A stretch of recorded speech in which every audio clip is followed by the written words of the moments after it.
الحبوب ولا الحليب إلى متى؟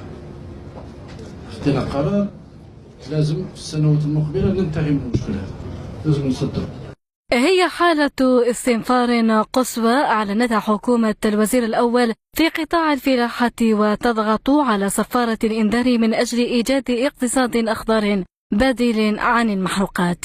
وها هو وزير الفلاحة والتنمية الريفية والصيد البحري يمهل كل التنظيمات ومهنيي القطاع مهلة حتى 15 ديسمبر القادم من أجل إحداث ثورة حقيقية في تسيير وهيكلة وحداتهم، مع إلزامهم بالعصرنة وإدخال الإعلام الآلي على كل مراحل العمل. وقد تعمد وضعهم أمام مسؤولياتهم، حيث اعتبر أنهم غير موجودين ميدانيا لأن أعمالهم غير مرئية.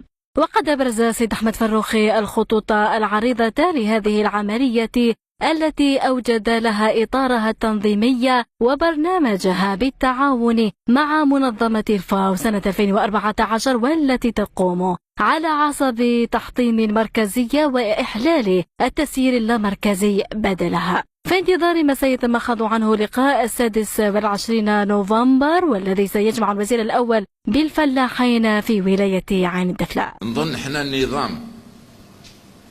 مختصر اليوم إلى ركائز اللي تخليه أنه أصبح عائق، ما أصبحش قاطرة للتنمية، تنمية القطاع.